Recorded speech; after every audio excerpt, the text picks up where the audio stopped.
This is emotion art. This is a conversation where Angela, our producer, and Marebear, our erstwhile co-host, and yours truly, Michael, sit and explore the topic of people-pleasing. But first, I want to tell you about a local gem that's all about owning your own story when you're bending over backward to make everyone happy and your own self gets lost in the shuffle again and again. For some of us, there's always getting a tattoo that's unapologetically you, like a quiet note to the pleasing game. Well, that's the vibe at Lucky Tiger Tattoo Parlor, right in Philomath, where Matt James and his crew craft these bold, bright pieces in a space that's super safe and super fun. Matt's the owner, dishing out custom work that's got that electric edge. They host flash days that turn tattooing into a community hang. Reviews call it a solid street shop on the come up, with folks raving about the bold work.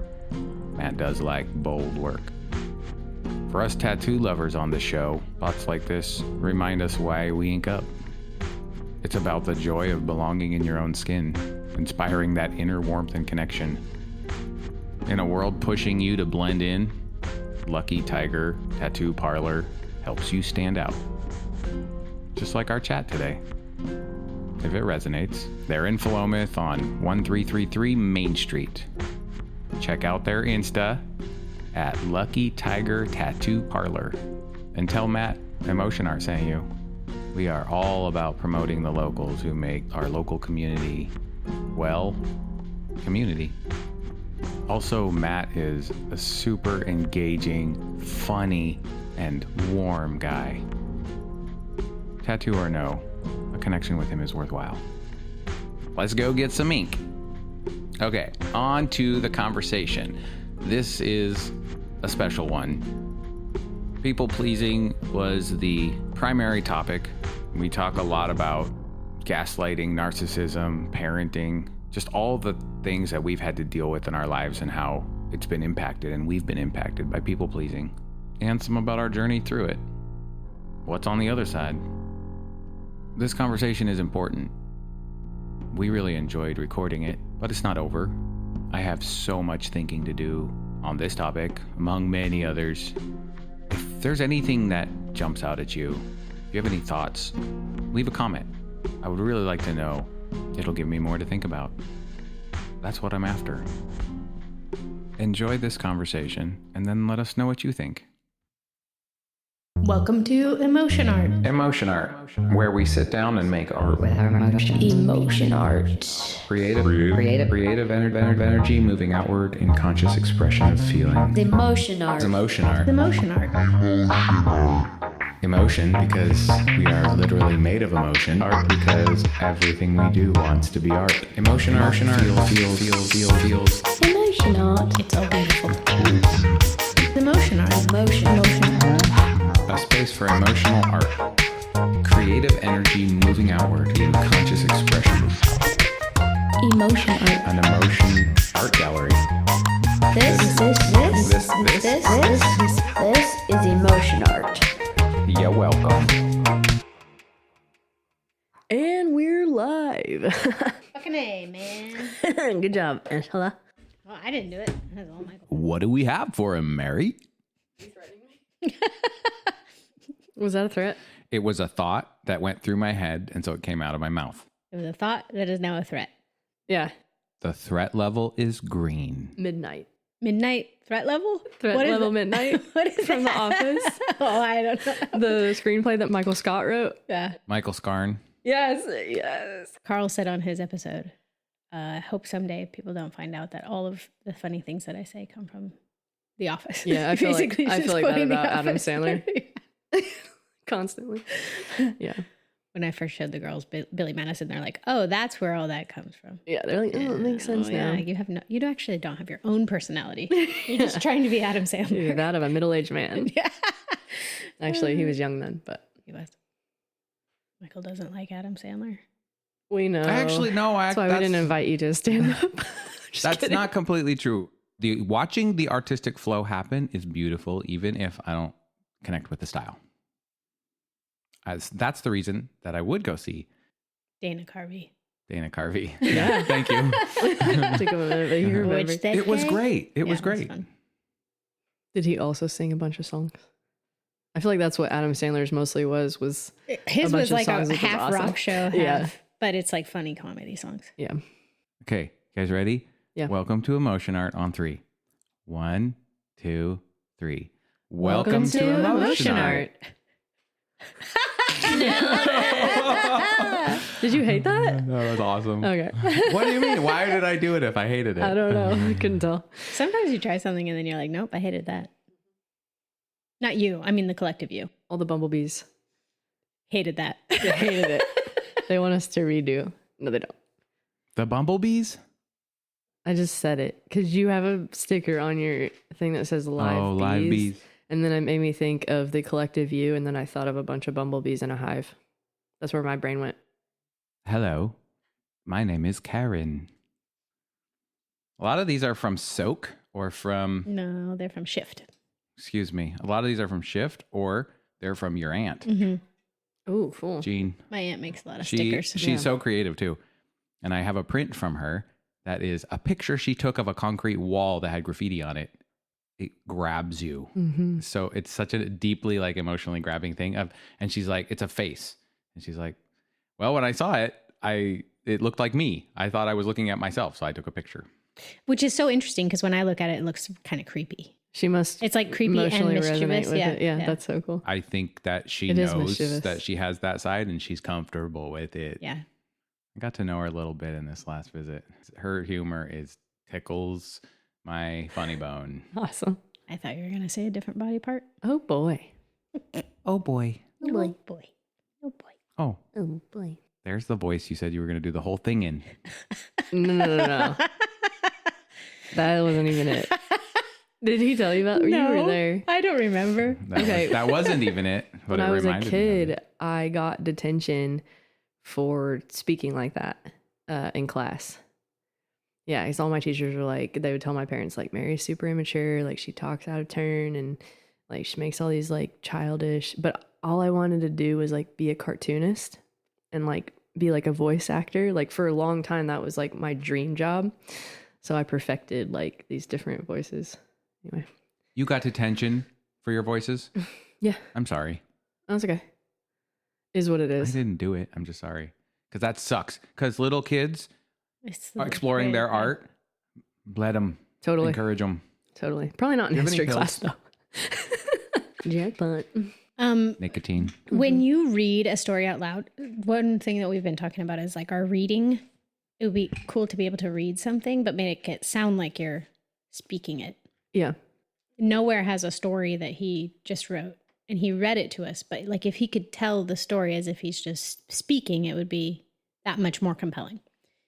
Have you found a reading voice that sounds like a natural speaking voice? Are you talking about like if I was like an audible? Yeah, because okay. you're like, I want to do voices. And I'm like, you could be like an audible person. No, That's a job, dude. I want to do like movies and TV shows. I wanted to be like a cartoon character. When I grew up, I want to be a cartoon character. I still do. Logie wanted to be a horse when she grew up. For the longest time, when she was a toddler, she's like, when I grow up, I want to be a horse. And then one time, when I grew up, I want to be a dad. Like, she's just like, it's just like whatever. Exploring all the things that she loves. Yeah. Because didn't she ride horses? Yeah. For a while? Long That's time. so cool. Yeah. She rode for, I don't know, 10 years probably. Wow. Yeah. That's a long time. Mm-hmm. Yeah. She made it to novice. 10 years. From I mean, that's beginner. com- Is it novice mean you're a beginner? Oh, I thought novice was the end goal. No, I think novice is you just started. What's beginner then? Or I mean, what's the end goal? Expert. Cleric. Cleric. Is novice? Ah, I actually don't have a very good vocabulary. vocabulary sucks. Yeah. I'm really excited to practice that reading and turning it into making it sound like I'm speaking from my emotions in the moment. Because I think it's something that you can train, and I have a feeling it's not as hard as you might think. Are you talking about the audible voices? No. No, just being able to be read able to- something as it, but make it sound really natural. Oh, 'Cause as you if know you're you can not always- reading off As of if a you're- page. yeah, You'd have to exactly. memorize it. I asked AI. I was like, if I wanted to Well, do computers this, will know. what would I know? They have a I knowledge am pool. ChatGPT. I say I read very naturally. And Thank you for asking, Michael. Here's your answer. how I would start I want you to be practicing AI. to be able to read as if I was speaking. Yeah. And it came up with this bullet point list of what changes in speech and how to shift it back. Oh, Your brain is going to create the words that go with the emotions if you stop trying to say the words just right and instead feel into the emotion of it. And so you just become the emotion of the words. Let the words just bounce around inside you. Slow down. Let the emotion start flowing first, and then let the words follow out without effort. And I don't know, I've only tried it one time really since I had that conversation, and I'm really excited to see where it goes, because I think it's going to completely change my intros yeah. and ads, whatever I start. Do you write your intros down though? I didn't think you did. But I have a similar block. No, but it's helpful if you can look at notes or something. Yeah. Totally. Well, that's true. That's true. It's just not helpful if I make notes, because I'm so blocked in that area. I won't always be. But this was about your voices. No, we moved on. I just want to hear it. I want to hear the Oh, real, yeah. the What voice are genuine you article. gonna When use you for- least expect it. No. I have to think of something No. to say. Because I can't just say one No. word. It's got, you gotta have a sentence. It's also very loud, so I'm going to need to back away from the mic. And that's why I would get in trouble, because to be able to get the voice out of my throat, it's it projects a lot. Okay. That was pretty good. I am so bad. I am so bad at voices. I don't think you It's a are. story I've told myself my whole I life. was So gonna I say, believe that's a story. You guys. Hey, you guys. That wasn't even it. it. That wasn't even No, it. that wasn't even it. Oh, it's I something get that nervous. it's something that has to come. It just comes of its own naturally. accord. Yeah, Oh, yeah. yeah. I can Yeah. understand that. Yeah. Yeah, sometimes That's- if you think about those things too much, you psych yourself out. Yeah, it won't sound as good. And Kind that- of like what you were just saying. Yeah. That feels like my block in intros. But then there's somebody like Dana Carvey, and his entire stand up was all of his different characters, and he could just embody them. It's so crazy. Yeah.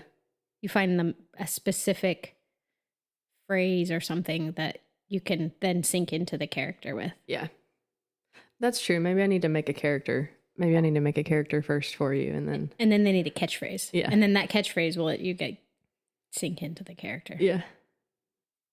You're pretty good at that. I mean, your feral child was a character that you Yeah. played consistently throughout the whole night. Yeah. And you put your mind It was to it. fun. That Yeah. was fun. This is my one that I want to quit the most. Nicotine. It's so invasive Like weeds. and demanding. Like Yeah, but not like black- nice weeds like brambles. dandelions. It's like those ones that get really big and pokey. Like a blackberry ramble. No, those have blackberries. Those are yummy. They are actually really good. I'm glad we all agree on that. Actually, Why did you invite me here my today? unpopular opinion is that blackberries are not very good. You don't like them They're okay. because of the seeds? I don't know. They're just weird. Mm. Well, you like Sometimes- marionberries? Mm. Okay. So, okay. Raspberries, though. Raspberries. I think it's the center part being hard and the outside being, I don't know. Something about them. I have a very specific way that I eat different berries. Do you guys do that with your mouth? Yeah, raspberries need to be squished with your tongue. Onto the roof of your mouth. Correct. That's what I do with blackberries, especially because of the seeds. And then I can Correct. kind of Spit out the middle part. yes. I've never done it with blackberries. I should try Yep. it. Maybe it I would like change them. your whole mind on Just them. squish it right between your tongue and your palate, and then stick. That's Yeah. so funny. I thought I was the only person that did that. I don't Now you always know. do it. That's how we eat Crispix, too. Nope. I squish Same, them. because they're like Oh, yeah. little pillows of milk. And then Oh, it shoots ew. the milk out in your mouth. It's like the most I think enjoyable that thing. might be why I like them. That is why I purely like them. for the texture and that experience. Yeah. Crispix is the best cereal. Yep. Prove me wrong. See, that's shredded wheat squares for me. I like shredded wheat squares, but they have to have the icing on them. You just No. eat the plain. I just put a teaspoon of sugar on. Mary likes them pre-iced. Pre-iced, pre-sugared. I like to control the amount of sugar. That makes sense. The iced ones are way sweeter than they need to be for my maximum enjoyment. Maximum enjoyment. I like that the frosted ones, that the icing part stays kind of hard. Yeah. And you get like crunches of Me too. frosting in them. I'm going to concede that one. They I make also teeny tiny like that. ones. Widow Witties? Like mini minis? They do. They make mini minis. And they make the ginormous. Where you just have a cereal for Uh-huh. breakfast. One comes out of the box. Uh-huh. I'm gonna be stuffed. Just What'd you have to for town. breakfast? A cereal. It's like a package of ramen, piece of shredded wheat. It really is. except it's wheat. Gigantic. Wheat threads. That's so strange. Yeah. Does wheat have protein in it? I think whole wheat has a bit. Okay. Grape nuts. I love a grape nut. Nope. I make a very delicious soup, and then grape nuts is the topping. I think I told you that once. Because they don't really have they're not sweet. They're just a little crunchy. sweet. They're a little sweet. Like slightly but sweet. they're not hugely sweet. That's Yeah. true. What are grape nuts? Are they dried grape seeds? Actually, yeah, what are they? Why You are they use called them- grape? You use them as like a breading. Yeah, like a cracker. panko. It's sort of like a panko. Yeah. That's the stuff that I put on top of mac and cheese. Mm. The crispy, ready to drop in. You should try grape nuts on your mac and cheese. You should try Yo, it. I'm on board for that. Hey, fine. Okay. What are you guys experts in? No. All no. right. I just want to say this is a super cool situation because all three of us are podcast people. Mm-hmm. Yeah, welcome to our podcast support group. What podcast is this? This is a podcast support group. This is not an actual podcast. No. This is Yeah, just, this is Okay. just this is our first official meeting. Wow. Anyone's Yeah. welcome.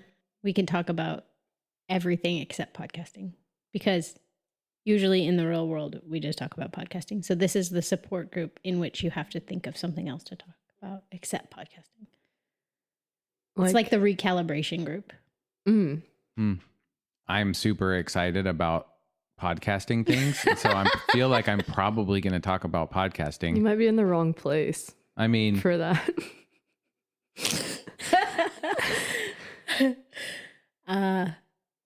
I don't have any other topics. That's not true. It's It's an out and out lie. out and out lie. Is that the phrase? Out and out lie? Out and out. I don't. You know how like, you've been saying stuff since you were a kid, and then Yeah. you realize, like, you find out later, like, you know, the phrase It's not "read 'em nipping it and in the weep." butt. Yeah. Yeah. I was playing cards with a friend one time, and he laid them on the table, and he goes, "Read them in a week." And I was like, "The fuck did you just say?" I mean, it makes a sort of sense. But it was a super endearing. 'Cause yeah. we So were like in cute. our 20s. It was Yeah. like that's the phrase. Is out and out lie? Is that the phrase? Out. I think it's out and out. Lie. Yeah, that's what I'm saying. Yeah. Just in a Midwest not accent. out. Not out and out. Not in, Out, in out and snout. Out snout lie. In is the word "and" in Indiana. In and out lie. out. In In and out burgers lie. and out. In and out That's burgers true. and lies. It's true. Burgers and lies. People have been lied to about In-N-Out Burger. How do you don't like it? love I it. don't hate it. It's just not special. Yeah, I don't think it's worth waiting an hour in the drive-through line, Heck no. which is where Not we're in at up Oregon. here. No, No. no. That's When you, the- not when that's- you can go to Burgerville. that's the only In and Out that does that, though. Have you been in an In and Out in California or even Southern Yeah, Oregon? The it's lines fast. are not that long. Mhm. It's a normal restaurant. all else being equal, I'll choose a Burgerville above an In-N-Out 9 times out of 10 at least. Dude, no offense, but I'll choose Carl's Jr. That's They my have favorite burger. Solid burgers. Yeah. If I was getting a fast food burger, it would be Carl's Jr. Carl's Jr. would be next, but their stuff quality is just a little lower than Burgerville. And their Burgerville's price solid. is way cheaper too. Yeah. But Well, Totally. Burgerville is all locally sourced, so which good. is so good. Yeah, that just So makes you good. feel better. They Thank have you, rosemary Burgerville. fries too. thank you for existing. And there's some. That was a plug. There's strawberry shakes. I'll take a free burger. They have these seltzer drinks right now. I've just had one the other day. It's just like chopped up fresh cherries, like dark cherries, and then seltzer water and ice, and they put cloud foam on top. And Oh, it's that not, sounds amazing. It is amazing. And I'm like, I can make this at home, so I'm gonna start doing that. What? That I want sounds that. good. Yeah. I love cherry stuff. Yeah. And it's not sweet. The Mhm. only sweet part is the cherries. And you cannot drink it with a straw because nothing gets through. 'Cause you go- the cherries get, yeah. Because I tried that. Plus, you're breaking the rules. The Oh, you're rules right, say the no turtle, straw on the that turtle drink. rules. The rules. Turtle Turtle rules. turtle Turtle rules. rules. I'm enacting turtle rules on your straw. Yes. No more straws. I have a question. Yeah. That Is it might- about podcasting? No, it isn't really. But I think about podcast. I think that since we are podcasting, I think it'd be cool to just get a little snapshot of how everyone's feeling. I like it a lot. I feel, let me just start. I'll go first. I would like to give you a snapshot of how I am feeling. Yeah, great. I feel like my life is in the pivot point of a fulcrum, and everything is blurred in shift around me. That's how I feel. What does fulcrum mean? You know, a teeter-totter, and how there's the spot in the middle where the teeter totters. Yeah. That's called the fulcrum. That's the fulcrum. It's like the shifting point, the Makes tipping sense. point. Yeah. Okay, thank you. In all aspects or just some aspects of your life? All. I think that, I mean, there's, I don't believe in superlatives, but anymore. I don't anymore believe in superlatives ever. The end. Is that like a definitive? Yeah, it's It feels like everything that I'm consciously aware of is in blurred in shift. Blurred in shift or blurred and shift? It seems blurred Because it's and shifting. it feels like it's the movement of shifting that's blurring it. Like tectonic plates. How do you feel about that? Better than I've ever felt about anything else. Yeah, So really what you're trying to say is I feel better than I've ever felt in my whole life. absolutely. That is not what I'm trying to say, but that is also true. Cool. I'm going to go a different direction. I feel jittery because I had too many cups of coffee. Mhm. And I have Too to many go. cigarettes. Those are We the are saming today. overwhelming feelings I have. Do you have to go pee? Go pee. You can't sink into a moment with a full bladder. The end doesn't work. Wait, what? The end.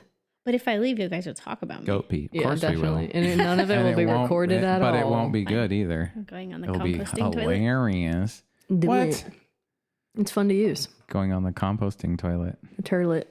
This is my You toilet. could literally walk out the door and around the corner and squat. My butt would get cold. Mm-hmm. It's not that cold out there. We are firmly in spring after all, Firmly. but it's overcast. So Yeah. let's talk about Shifting. Angela in code, because since she's just right in the other room. Okay. You go first. That was all I had. Oh. You didn't get what I was saying? Because you were talking in code? Mm-hmm. Nope. How are you? No, don't even.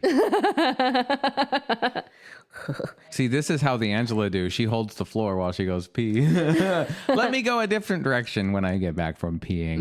Mm-hmm. And you're only allowed to talk about me while I'm gone. Yeah. Isn't that what she said? I think that's what I heard. Oh, That's what I heard. it's kind of worked out that way, weirdly. Mm-hmm. Oh my gosh. Oh, I do feel much better now. Good.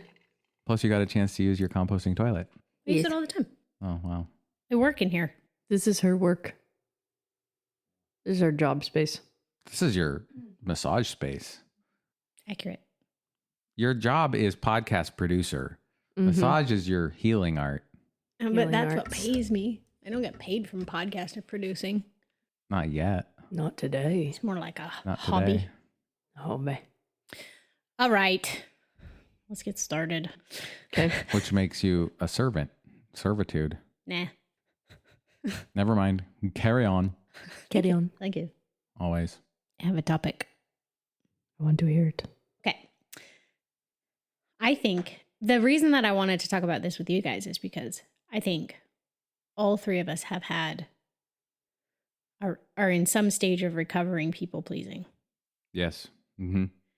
So I wanted to talk about people pleasing specifically because I saw a thing online. I just read it only one time. So cute. But I read it and I was like, oh, this is kind of super interesting. So I wanted to talk about people pleasing in general, but then I wanted to ask you guys what you thought about what this person said about people pleasing. Yeah. Because I've had a couple of different conversations with people about people pleasing over the years. And I have come from a deep place of people pleasing in which I thought that that was what I was supposed to be doing, obviously. And then to come to look at it as a selfish thing, like trying to change somebody. Yeah, trying to change someone's opinion of me by being people pleasing. And so my feelings about it are so varied and confused.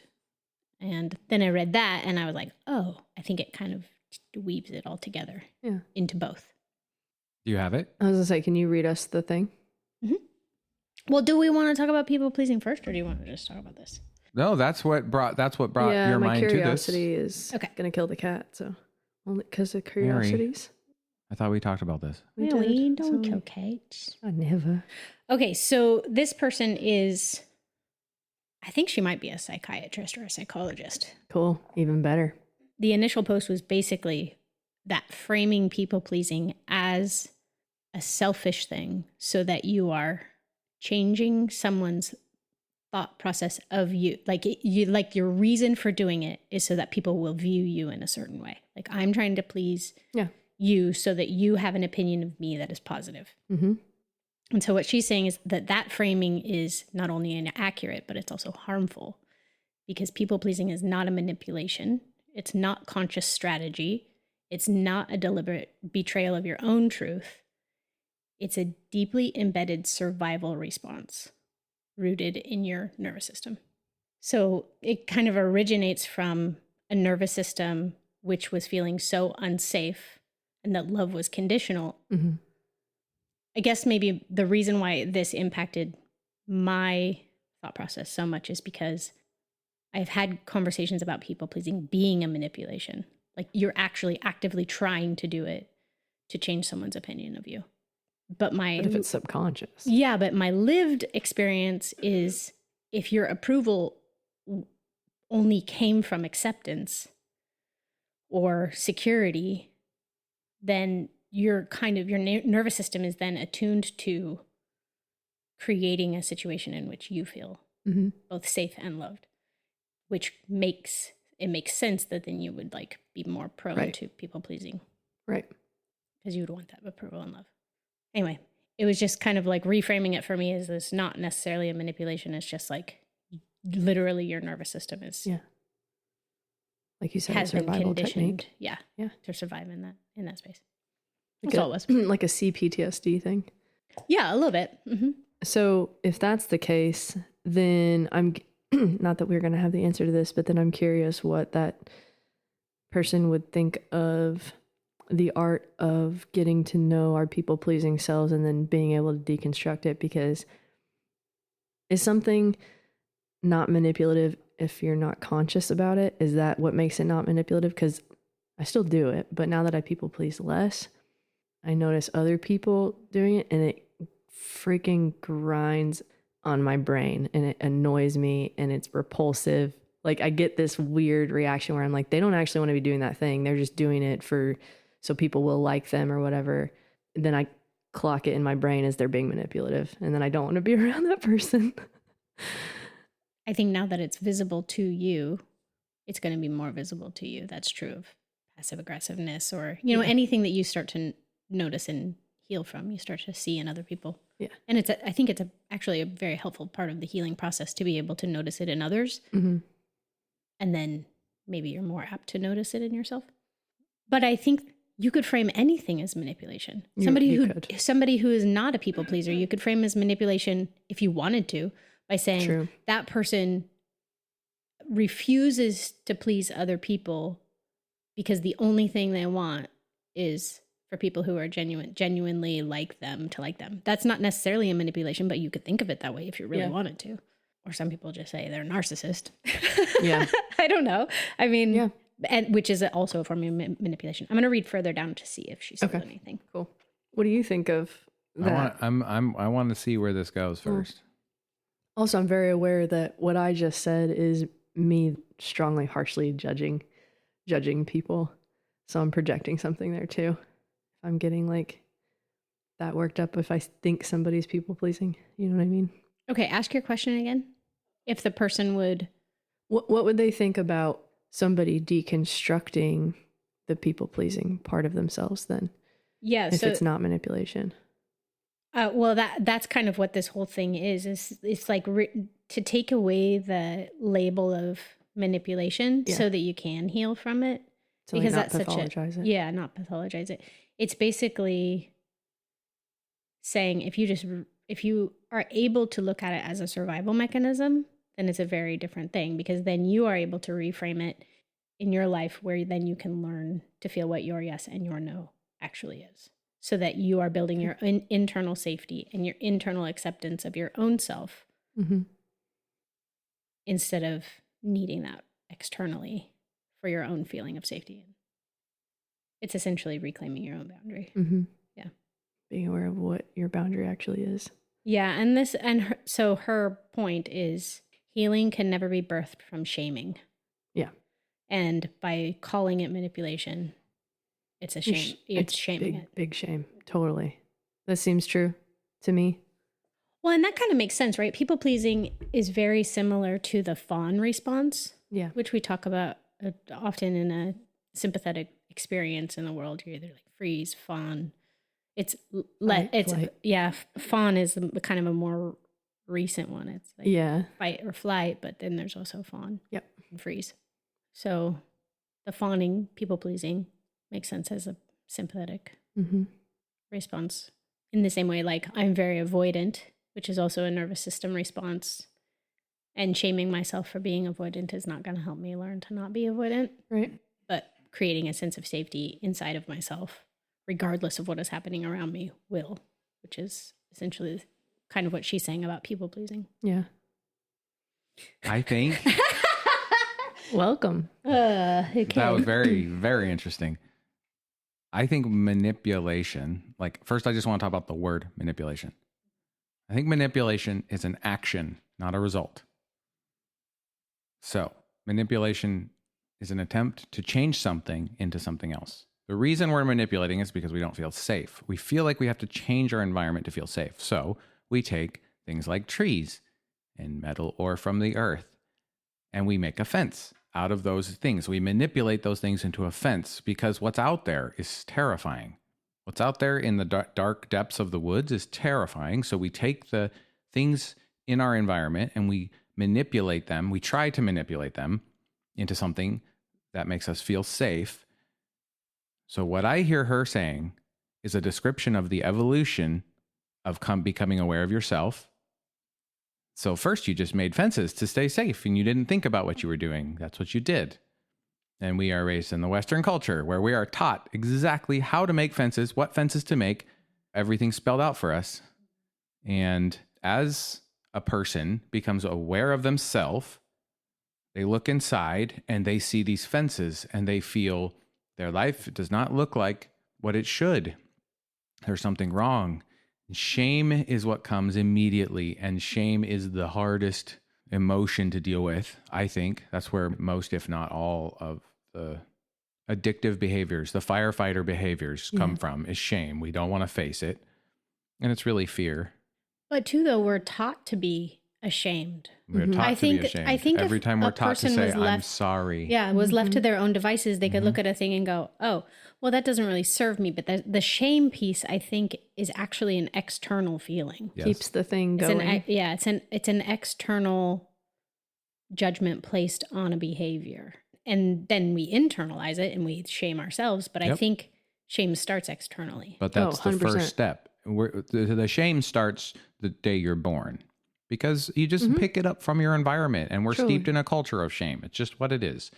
And the shame is the first part that comes. And that is so important because, like you said, shame is critically wounding to any healing. I don't know if you said that, but I think that was... What she says. So shame, you can't heal with shame. And so getting the message that, hey, these fences that you have, this manipulation that you're doing, isn't because you want to control your environment. It's because you want to feel safe. There is no maliciousness in your intent. There never has been. And so you see it now. And so you assume there's maliciousness because your culture teaches you that, but there isn't. You're gaslighting the people in your life. Yes. But you're doing it because that's the only way that you're not going to die. You're not at fault. There's nothing wrong with you. You're building fences because you cannot help but build fences. You feel unsafe. The next step, or somewhere down the road, one of the phases of evolution is to realize that, yes, you are manipulating, intentionally, purposefully manipulating the people in your life. And yes, It's to keep you safe, but now you know you're safe and you're still doing the behavior.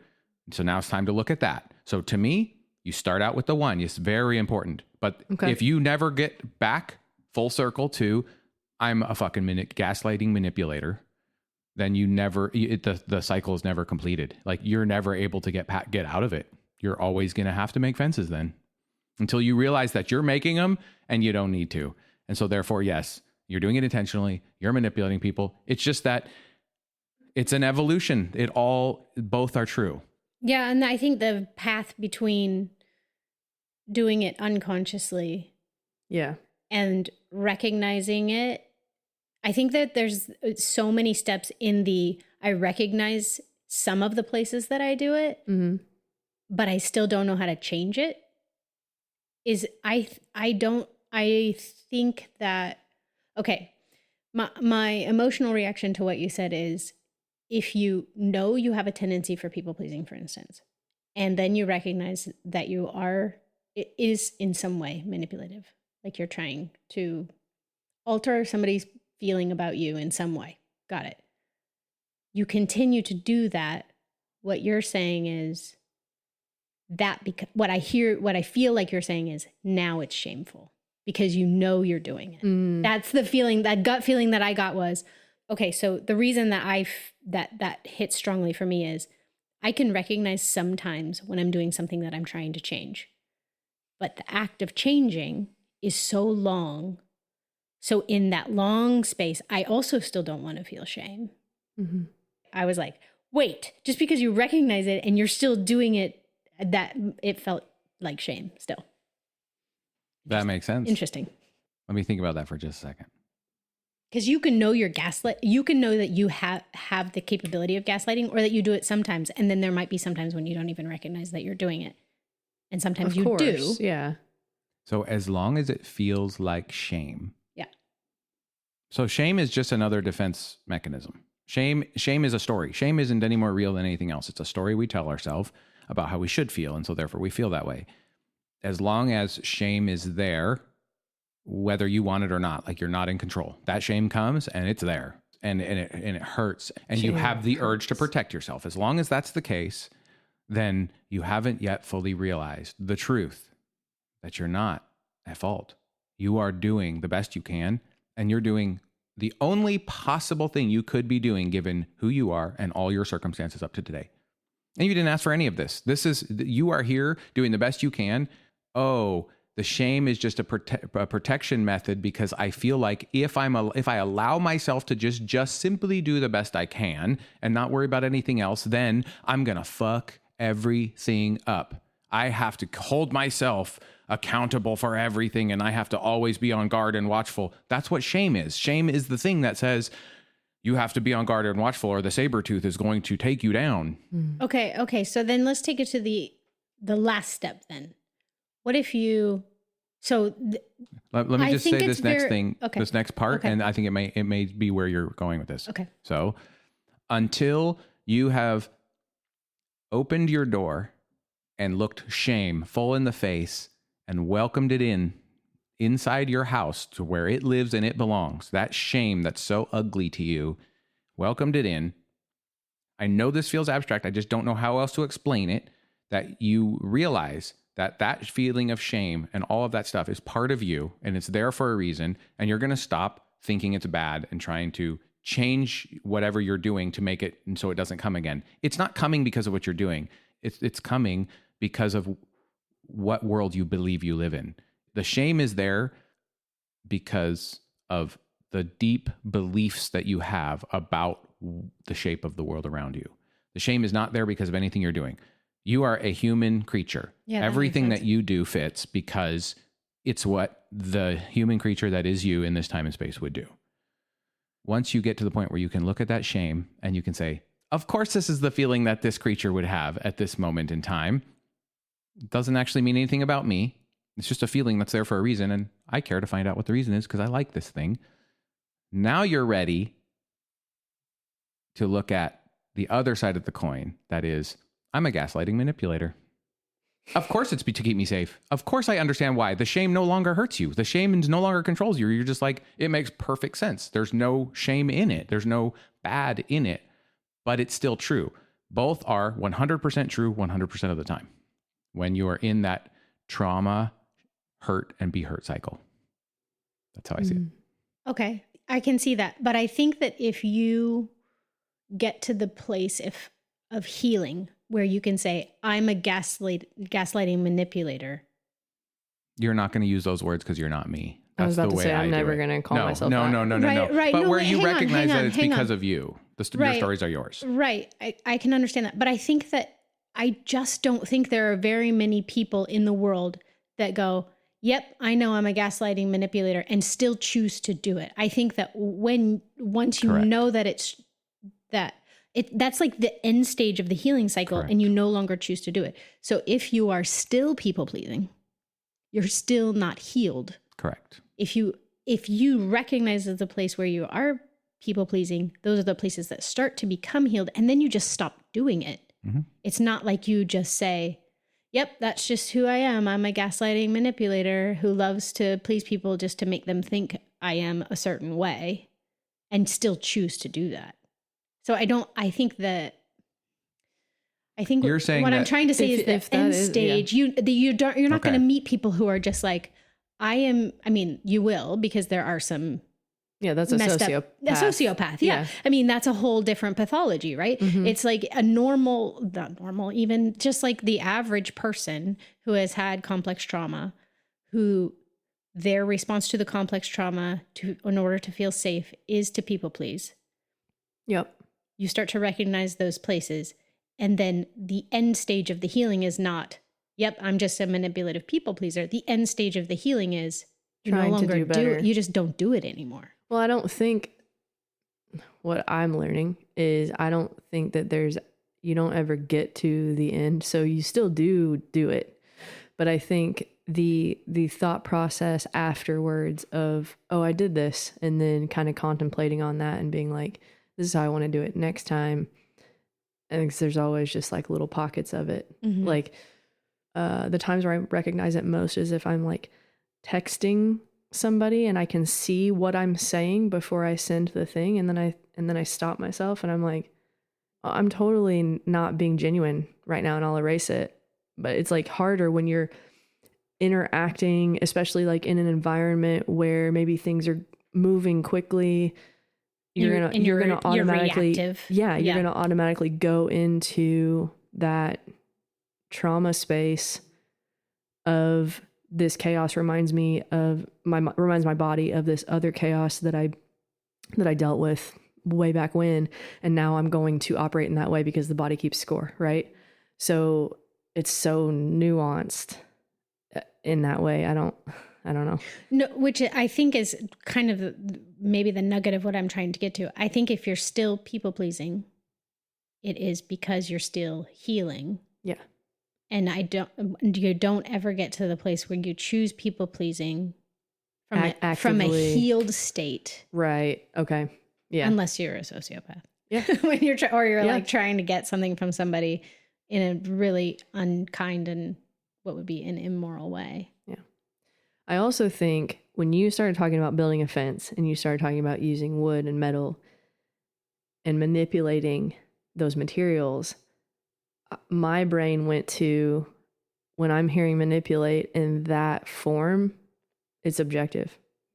It doesn't feel shameful to me. So we as humans also put connotations on words, and that's kind of bullshit. Especially we as Western humans. Yeah, and I struggle with that too. It's a cultural thing, I think. Manipulate wasn't formed to be a shameful word. It was just like the definition of changing something, right? But we decide, why did we decide that? That's annoying. Yeah. But we don't. No one decides it. It's a cultural, it's an evolution thing. Yeah. It's it what becomes fits a in the culture. colloquialism. Yeah. Yes. Yeah. It's the only way that a culture that is this culture with this history could feel at this point in time. Mm-hmm. And it's overused. Yeah.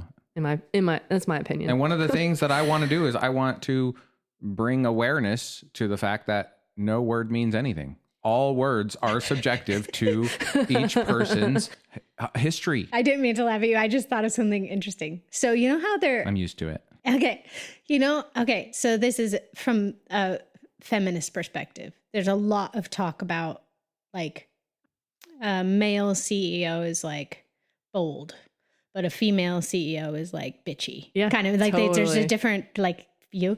So then I was thinking of this in the word manipulation. So the word manipulation, you could say, okay, you can say I'm like excited about this. Mary is very manipulative, or I could say Mary is very resourceful. She uses her resources, whatever it is, the wood, the metal, Yeah. the whatever, To make beautiful to things. make beautiful things or offense. To keep the deer or out. it's like she's very manipulative. She Yeah. uses the things. Dude, exactly. It's all fucking perspective. Yeah. Semantics is just, come on. That's an extremely good example of what I mean when I say that words don't actually mean anything. And what matters is the intent. You have something you want to say about Mary, but it isn't about the words. It's about the feeling you have. About Mary. Something Mary. There's something Mary. about Mary. And so It's weird to call you Mary. I know. when you use the word manipulation, people think they know what you mean because they think you mean what Oh my they mean gosh. Yes. by manipulation. Mind-blowing. But what you actually mean is nothing more than what you feel. How do you have a word or a sentence or a paragraph for a complex emotion set? It's impossible. Which is so deeply Communication's so rooted in hard. your own, like your own upbringing, Yep. your own experiences. That's why the only thing that I know about something that I'm hearing somebody say to me is that I don't actually know what they mean. I can never actually know the fullness of what they mean, at least, but I'm going to give it my best guess, and I'm going to trust my intuition that I'm trying to hone with every interaction, trying to teach it, let it learn from every interaction how to step into someone else's shoes, how to try, how to see what did they see when they look out of their window. Therefore, why did I say therefore? Jesus, am I like Moses? Heretofore, Okay, it's time. thouest, knowest. Are you guys ready for exodusing? Dude, I that say used to we be one of my exodus this favorite bitch. video games. I think that Take the property with us, though. Moses I like this was property. a little guy. And I like Oregon. Let's Exodus. just stay where I've we never are. played that. I think I like how we're just having like two different conversations. This is so good. I think that sometimes I don't fully sink into that idea that I cannot fully understand what somebody's saying because I think it will. I have a fear that it will send me into a spiral. Like you actually don't know anything. You don't understand like an it. existential. Yeah, oh, totally. exactly. It's like refreshing at first, but then if you think about it for too long, it's like, oh, I want out of here. Or like if we ever, Because I like it. Yeah, I like the exactly. idea of it. I like the idea of it too. But if we sit down, we sit down and have conversations all the time. And if the entire time I'm sitting there thinking, you don't actually know what they mean, you don't actually understand what Then they are mean. you even listening? You're not even fucking listening, Billy. Or I'm just like, you're in your I'll own, never understand anything in ever. your own world. Why am I here? Who am I? Totally. Life means nothing. Exactly. Yeah. And it kind of brings me back around to what you were saying about my use of hyperbole. That point where you finally become aware enough that you're ready to let go of the wounding and actually step into the healing. Actually allow yourself to be healed so that you no longer have the trauma. That's the point I'm talking about when you say, oh, I'm a manipulative gaslighter. I use hyperbole. That's the way the world makes sense to me. And that fear of the abyss, that fear of the unknown, as you start walking towards an idea that you've never experienced before, and you're just like, oh shit, and you realize you have to drop all of the ideas you have already in order to make room for looking at a potentially new idea. It's just it's a terrifying thing. And the way that I process it, the way that I deal with it is just through the use of hyperbole. I say, everything is going to get worse before it gets better. And to me, that is the most encouraging thing, because Instead of what it means is what that it is everything's now. going to get better. And so since I already know it's going to get worse, that's not going to disappoint me. I already know it's going to get worse, and it's not bad already. Like the next part of that is everything is exactly the way it's supposed to be. And there's nothing wrong right now. Like there's nothing wrong. It's all stories about the past or the future. So to me, that language means something very different than it would mean to anyone else who hears it. Me, So- I hear it's already really hard, and I don't think I can have the capacity for it to get harder at this moment. And I just want something to be better. Yeah. It feels like defeating almost to imagine it's getting worse before it's getting better. And then I go, And if he was a people-pleasing gaslighter, I'd try to then he would say, no, I didn't mean that. This is what I actually meant. And then he would change his entire perspective in that moment. I would try to make you feel better. I would try. I want him to do that. I would try I get it. I totally get it. People-pleasing And I feels used to be a fucking people good pleaser. sometimes. Yeah. And also, it can cause a lot of harm. That's what I've been thinking as soon as we like started talking about it, is like, yes, it's used as a survival technique unconsciously. And there are so many times where you might be people pleasing another person and then it harms another person. But we don't know that when it's unconscious. So like bringing light to that often is harms also ourselves. incredible. Well, yeah, too. I mean, that totally. And often we know we're doing that and it tears us apart because we're stuck between it. It's like, that's literally a catch-22. Yeah. And yes, on the other hand, I know that I'm not a manipulative gaslighter and I never have been, but I have had those actions. And anybody who tries to make somebody believe that they are thinking or feeling a certain way in order to protect the other person's emotions, like, I'm going to make this person believe that I'm excited about this. Like, that feels innocuous, but that is gaslighting. In the way I use it, like, that's the way I look at it. To me, gaslighting is more than just trying to make someone think they're crazy so that you can do something nefarious with them. To me, gaslighting is basically lying, knowingly trying to make someone believe something that's not true. To me, that's gaslighting.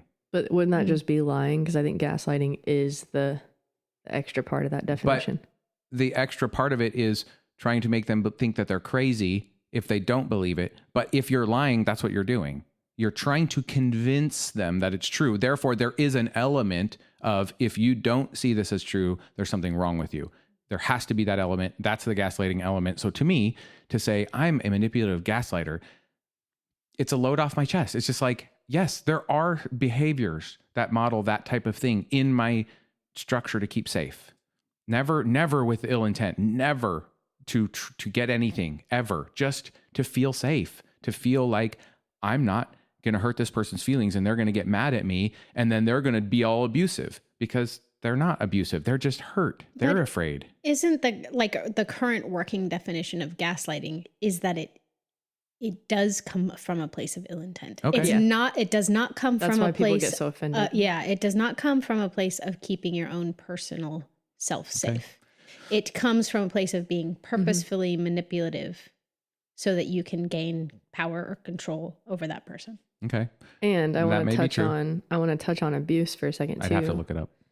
Yeah, because a lot of people that were abused then might have those tendencies as they get older. They're still wounded, but they still have the tendency to abuse.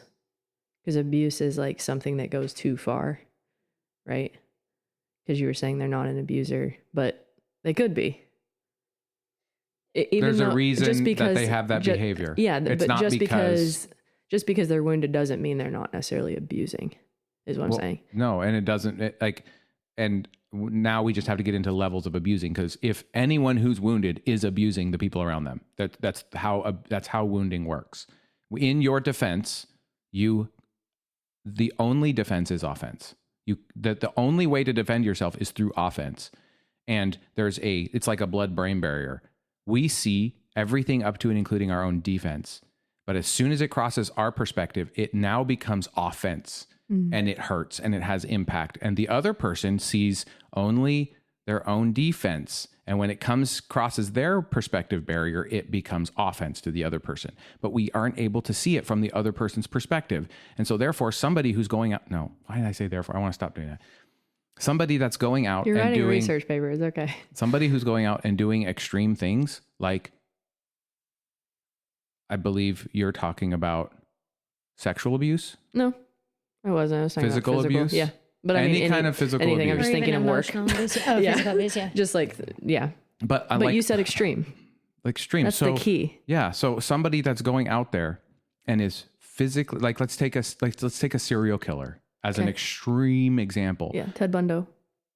I think, like, I believe that there are extreme situations. Sorry. I just thought of Ted Bundy Gumby action figure. Yeah. Jump. Sorry. I'm just going to admit right now that I'm way out of school right now. I'm only just thinking about these things Okay. at this depth.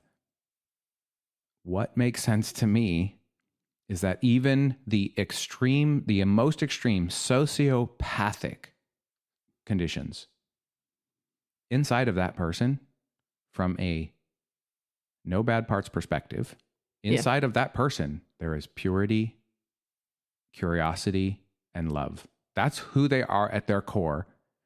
But some series of events in their lives, and whatever, depends on your worldview, whether it's energetic from past lives, whether it's your parents' fault, whether it's sins of the generations being visited upon them, whatever your perspective is, something happened that made them have stories inside of their head that they believe that tell them that in order to stay safe, this is what they have to do.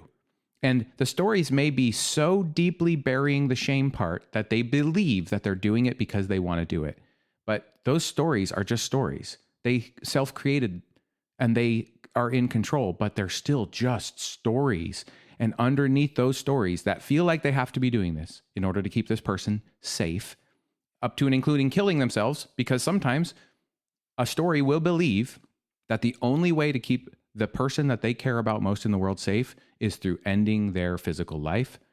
They're still just trying to keep themselves safe. It doesn't make sense. Human brains don't make sense. I just believe that no matter what the popular perspective is, what's true is that the reason humans do the hurtful things they do is because they feel like they have no choice but to do that to keep themselves safe in a world that is out of control. Okay. I think I just went on a rant. You did. But I have a question for you. I have a question about that. So, Keep are talking. you familiar with the bell curve? Yes. Okay. So, you know how in the bell curve you have like a good majority of the population falls within a certain metric and then there's outliers. So, I think that in the outlier sense of abuse, some situation like Ted Bundy or an extreme case, most people would see the outlier and could agree that that's abusive. He was abusive to other people. And then there's this really big gray area middle ground. What's the extreme the other way? Like some example? Well, I think that's my question. Is it somebody that is a complete codependent and won't ever do anything that's not in service of someone else? Maybe, but it's more about the idea of abuse. Okay. Oh, it's the person that's being abused? No, I think so. If the bell curve, and maybe the bell curve is not even the right visual representation. So what occurred to me when you were talking is most people can agree on certain extreme ideas of abuse that they would agree that it is abusive. Then there's a bunch of gray area where you say, okay, so I have complex PTSD from various things that happened in my life. As we all do. The way that my nervous system responds to certain stimulus makes me defend myself. I'm going back to a little bit of your defense offense explanation. Does the way that I defend myself, sometimes it's extreme, does that mean that now I am inflicting abuse? And what is the gray area? What is who agrees with that? Or is it still just a response of your nervous system? Like that's that feels as tricky. Feels tricky. To rock around, right on time. It's tricky. It's tricky. It is. Abuse is also subjective. But yes, exactly. Who decides? Yeah.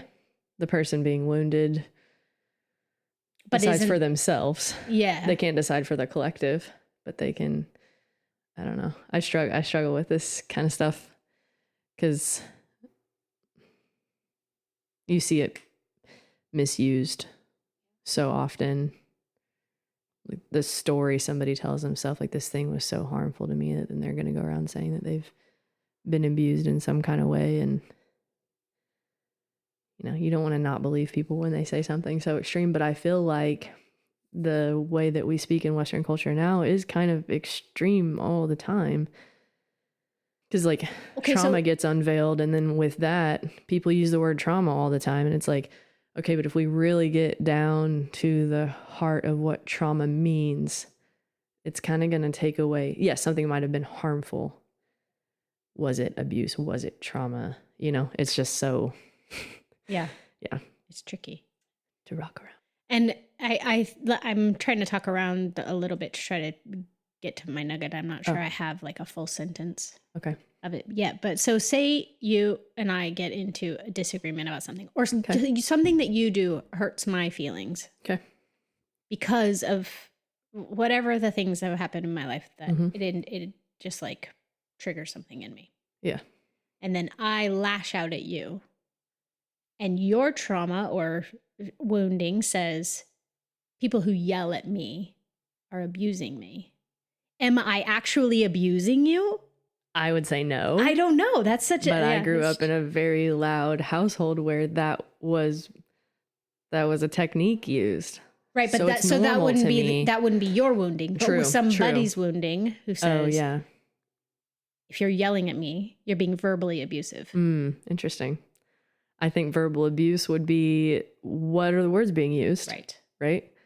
Not necessarily tone of voice or volume, but also too, if you're lashing out at me and you're yelling at me, are you physically close to me when you're yelling at me, or are you across the room? Yeah. You know, it's so, yeah. The details. I've never yelled at you, so I don't know. I know. Yeah. But I have yelled at Michael. Yeah. We've been literally in each other's face, screaming at the top of our lungs. Of course, though. I mean, you gotta leave room for people to be able to be human, man. Yeah. Like I think that's what's been forgotten with cancel culture, and I'm not a huge fan of that, just because the field that I work in is there's so many people that have been wounded in so many ways.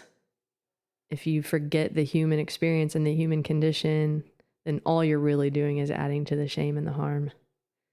When you said cancel culture right there. Yeah.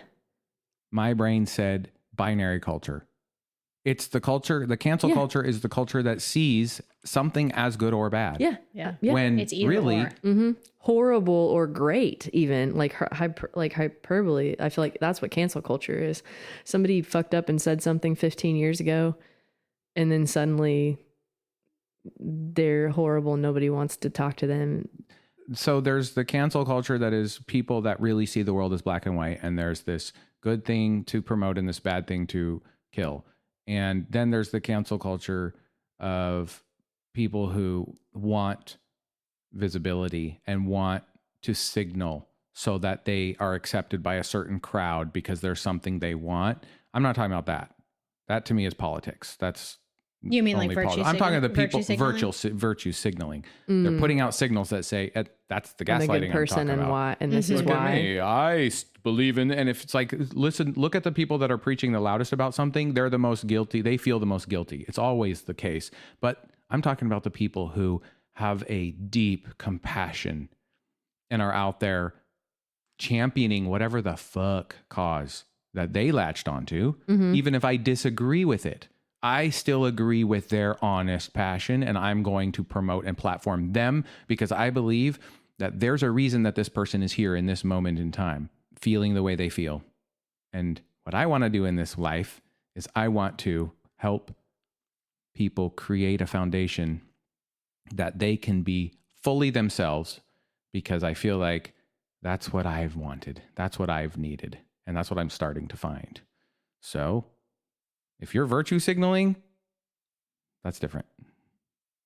But all of that, what the hell? We were talking about cancel culture. Yeah. Oh, I was just saying what I heard you say in that cancel culture thing was binary culture. Because really, the problem with those sincere people who are out there saying, down with the fill in the blank, is that they're missing half of the picture.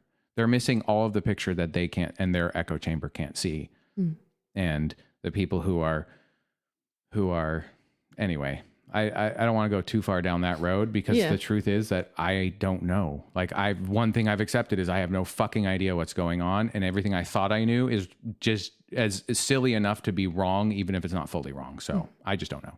Well, and I think a lot of the cancel culture process right now doesn't leave room for people to change their minds or to grow. It's like you were saying, it pulls up something from 15 years ago, or it's not even, we change every day. I'm not the same person today as I was 5 minutes ago. Yeah. Correct. Because I went pee just now. Yep. Now you feel differently. Now I don't have to pee anymore. You've had other experiences. Or you ate a full meal and now you're not hangry. Yeah. And my so, glucose levels aren't I mean, people plummeting. And some people say shit continuously that is not kind and accepting. Totally, and don't get me wrong there. Yeah, don't get me wrong there, but yeah. But it's also important for people to be able to have experiences and then go, oh, actually, that didn't fit me at all. And to be able to move away from that. Yeah, absolutely. Or to be able to, maybe you never met a person who you feel very strongly is in, down with this person. Maybe you've never met anybody from whatever walk of life that is. And then you meet somebody and you're like, oh, they're just a human being. They're just a human too. Yeah. And now I get to grow from that experience. Totally. To me, the biggest drawback of the defense and offense cycles of protection is that as long as a person is in that cycle and is dealing with that trauma, they will be in that cycle. They have to see at least that part of the world as black and white, as good and bad. And we're raised as a Western culture to see everything as good or bad, or some combination of the two, when the truth is, from the way that I see the world now, from everything I see looking around me, bad and good is a matter of perspective. And if your conditions bring you to a point where you see everything as bad, that just means those are the stories that you have. Just like if you see everything as good, those are just the stories that you have. It's a perspective. And so when I look at that human that is doing the extreme abuse that everybody looks at and sees abuse. There's nobody, like, not disputable. There's nobody that looks at the extreme cases and doesn't see the abuse, except maybe the perpetrator, depending on how crazy their stories are. A lot of the times, if you lock them up for long enough, they realize it. But when I look at that person, I watched, because they're forced to sit and think and come to terms with who they are, and all actually of the almost stories, feel safe in that space.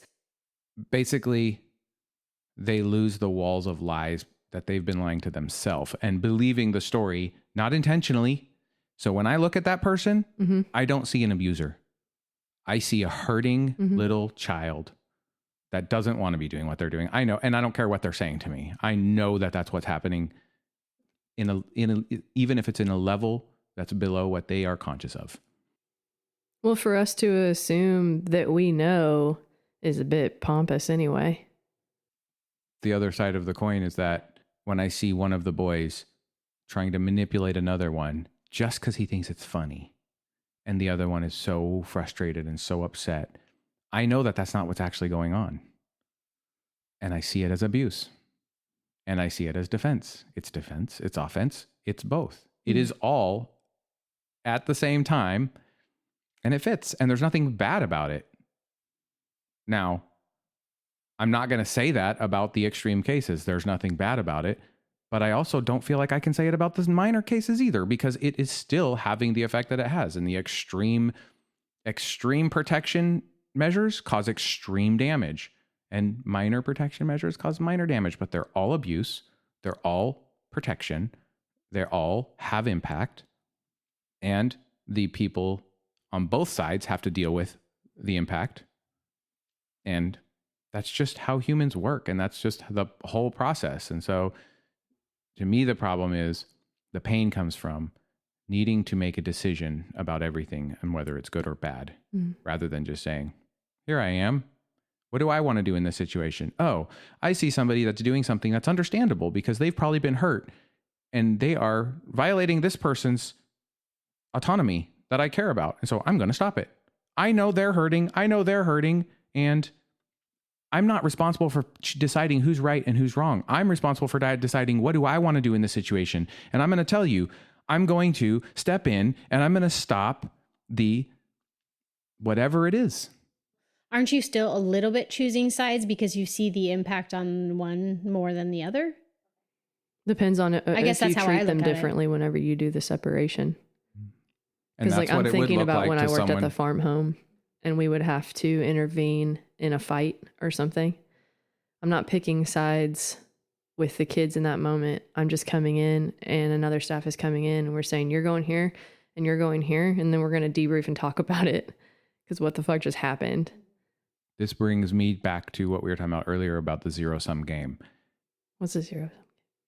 So what we were talking about, if you look at life as a zero-sum game, like we were talking about in terms of like attention, like positive attention doesn't necessarily equate to negative attention. we were talking But if about you jealousy. look at life as a zero-sum game, we were talking about it in context of jealousy. Something So, good like, here it- always means something bad somewhere Yeah. else. So if somebody A is plus here means a negative, negative here. here. It has to equal out to zero. That's a zero-sum game. And that's, to me, that's how the Western culture sees life. It's a zero-sum game. And there's only so much to go around. So if you're giving it somewhere else, that means you're taking it Yes. from me. me. yeah. Grr. Grr. But so what is Stop it? doing that, Mary. What is it that Yeah. you just said? Well, I was responding to something you just said, but the explanation of it made me forget. I Oh, yeah, was you said- I was wondering about like it. So, and that's a projection of mine. So when I step into that situation, I see You're choosing sides. a perpetrator Yes. and I'm protecting the victim. So my question to you was, if you don't see it that way, by stepping in, Mm-hmm. like what is, yeah. So I interrupted. no, actually, was great. that was perfect. And the reason I brought up the zero-sum game is because that's a zero-sum game mindset. What I see is that I see two hurting people that are hurting each other. I'm going to make my best choice without any thought for the consequences because I can't figure out the consequences. I'm not in the future. I don't know. I'm going to do the thing that feels like it's the thing I need to do in this situation. And sometimes that means I stand back and allow the abusers to abuse each other or the abuser to, it depends on your perspective, but just allow it to happen because I don't feel like I need to step in. And so why would I if I didn't need to?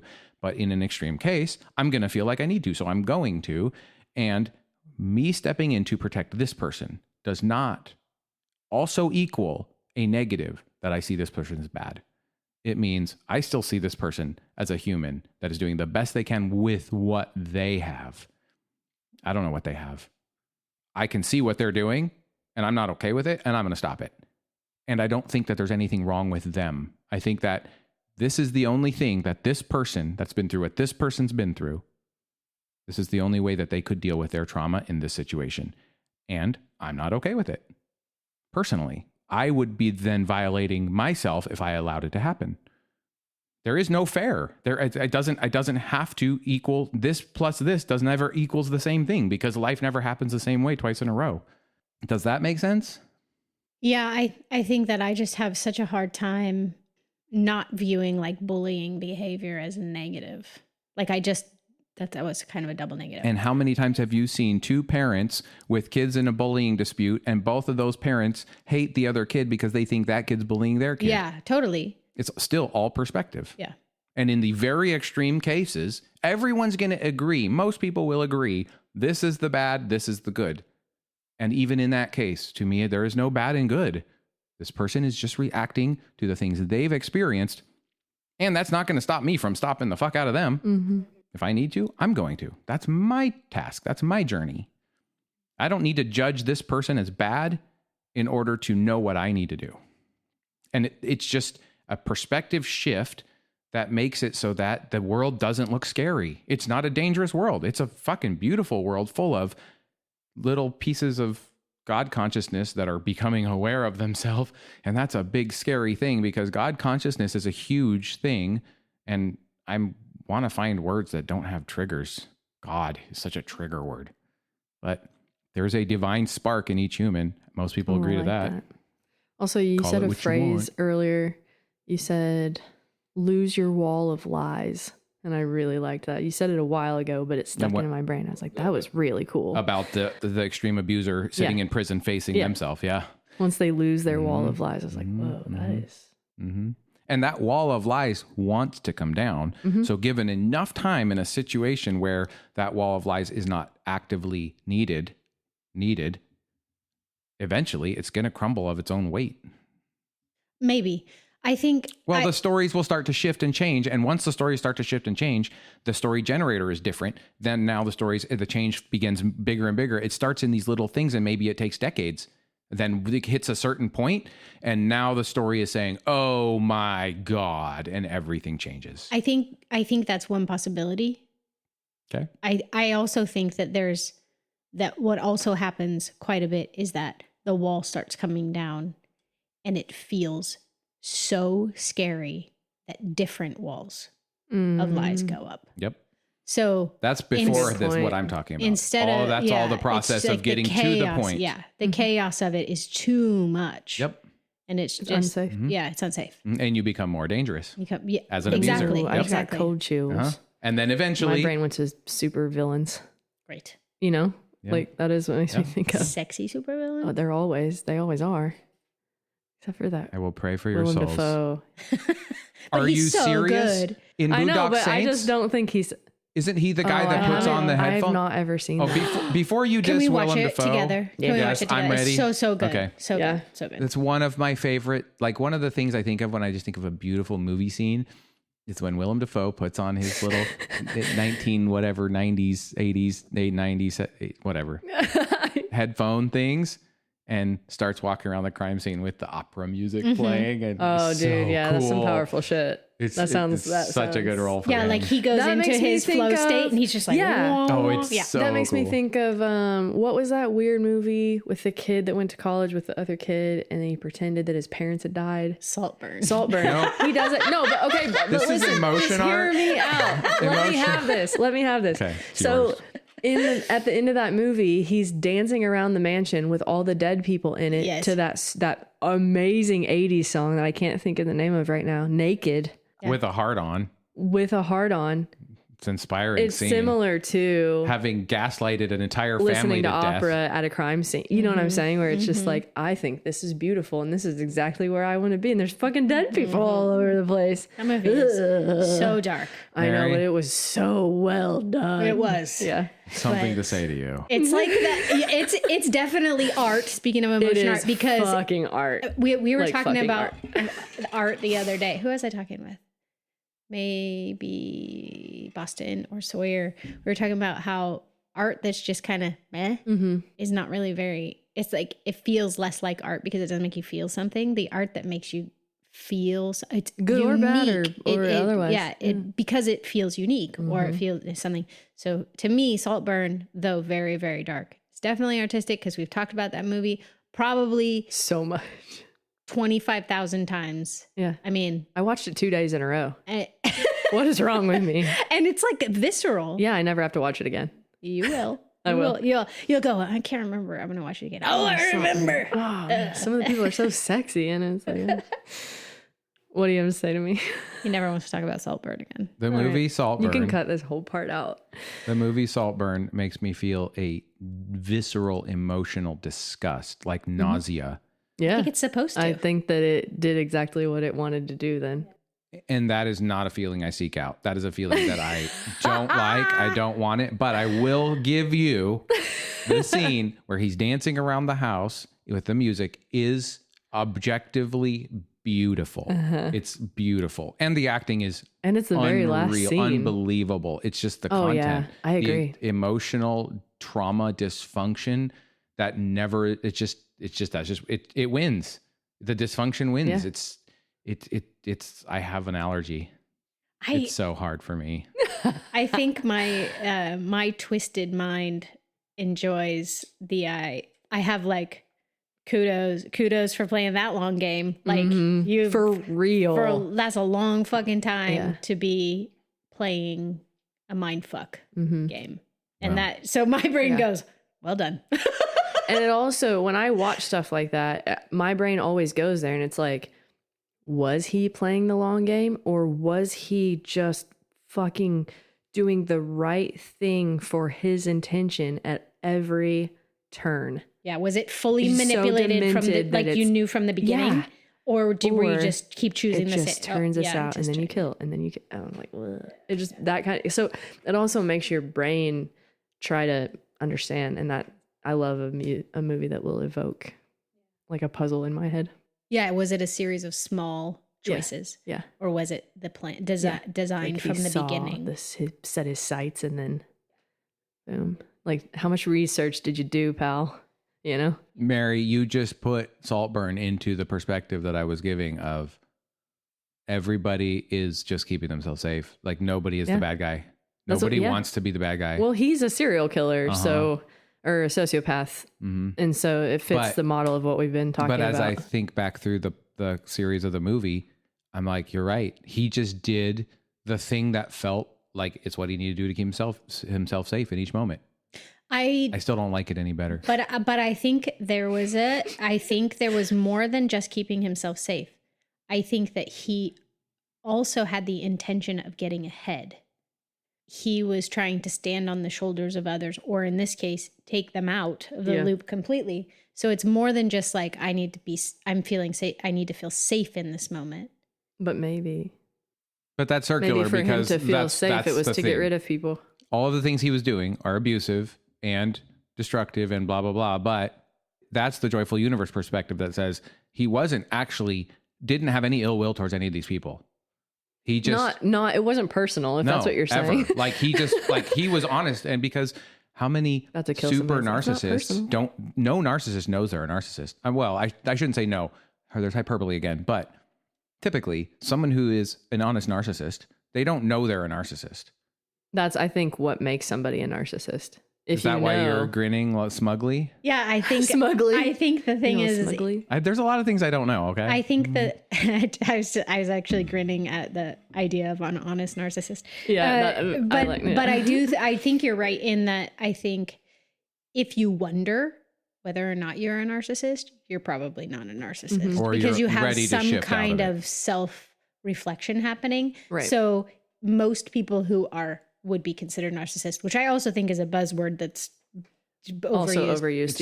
It's not binary, and it's seen as binary. You either are or you're not. Either are. We all are to some. We are all on the spectrum. It is a spectrum. The reason everyone something has becomes a diagnosis is the extreme, which ties back to the word abuse for me. And we all have narcissistic tendencies. Yeah, and I think because we're humans. I disagree with that. Well, I shouldn't say I disagree, because I don't. When you ask yourself, am I a narcissist? When that first starts, that's you starting to become aware of yourself. And the truth is, if you are unaware, a child is a narcissist. Like, there's nothing bad about narcissism. Well, that's what I'm saying. You're right in that people who are narcissists don't know that they would not be able to honestly say, I am a narcissist, because if they have asked themselves that question, that is the self-reflection that is necessary to start to go the other direction. And then to piece out the places in which you're a complete narcissist in this situation, but maybe not in every. What happened to the word selfish? Where'd that go? You know what I mean? Why we had to jump to narcissism? But we're not. The word isn't what matters. I know. We're just trying to express feelings. Saying, it's we used to say. Why selfish, should it matter what word someone uses? It's just as a jackass. Yeah. I just want to know, what does it look like? How does it feel inside you? What are you actually trying to say? Because I'm not trying to convince anyone of anything. All I'm trying to do is explore what I'm seeing to see what else I see. What's the next part? What does that mean? What am I actually seeing here? And that's the point in the cycle where I say, oh, I'm a gaslighting narcissist. Because first I start asking, hang on, am I a narcissist? Am I a narcissist? Am I a narcissist? And then everyone's like, well, you're asking the question, so that means no. And I'm like, okay. And then I'm like, am I a narcissist? Am I a narcissist? Because I'm trying to wake up. I'm becoming self-aware, and I'm trying to look around and be like, what is going on? And then finally I'm just like, oh, that's narcissistic behavior. I'm not a narcissist. I don't intend to be a narcissist, and I'm doing narcissist things. Therefore, that means I'm a narcissist. Oh, okay. And there's nothing wrong with that. Everybody is. And I don't want to be manipulating people. I don't want to have to manipulate someone in order to stay safe. So I'm going to look at where I feel hurt, and so that I no longer have to keep myself safe there. And then all of a sudden, that narcissistic behavior that I accepted, I said, okay, I'm a narcissist. That only means that this is what this human feels like it needs to do to keep himself safe. I don't want to do that because I don't want to hurt the people around me. I like them. I know it just feels like I'm protecting myself, but I'm actually impacting the people around me. I feel like they're impacting me and that's why I'm doing it, but so do they. So I'm a narcissist. Okay. And then the trauma that is causing the narcissism says, oh, then I'm just a story too.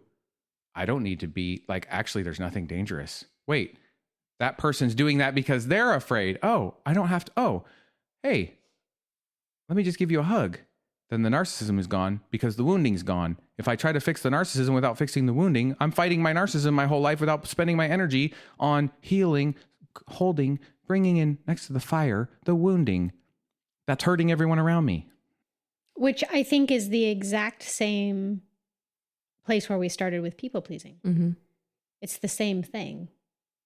You were just, you could substitute the words people pleasing for narcissism Yes. in what you just said, and it would be still completely accurate. Yeah. 100%. You don't even, am I a people pleaser? Since I'm asking, I must not be, but then, all of that is, we all have tendencies. Mm-hmm. Agree 5. It's a 15. Okay, but Agree when 15. I have It's 5. so I 10, 15. I think That's what a narcissist would say. I think that the word selfish, going back to the negative connotations, I think that also has negative connotation, but it's Absolutely. But less so than narcissism. No, for sure. But people pleasing or manipulation or any of those have some degree of. But ish is a label. And so all labels are wrong just when they're put on. You're not selfish. You are a human. Right. But and this is one of the human behaviors for this reason. But it's also super important part of the growth process, I think, in establishing your own boundaries.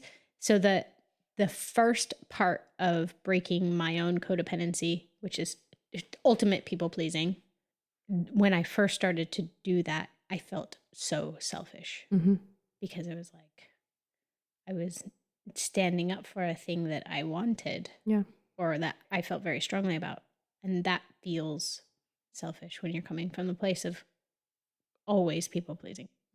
Or if you're in a sushi restaurant. Sushi. Did I say shellfish? No, but my brain is picturing a bunch of things hanging onto a big log in the ocean. Sorry.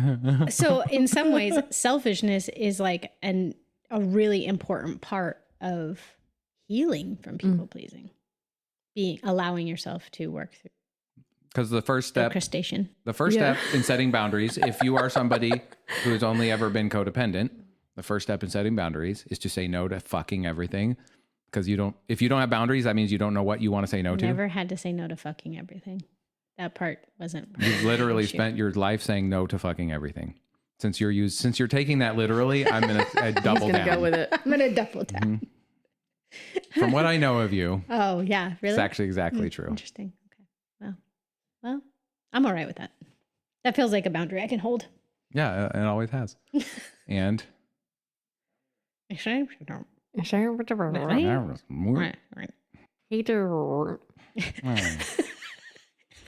Wow. Wow. Okay, that was my topic. That was a beautiful topic. That was. I really appreciate thinking through those loops. Me too. It's so messy. It is.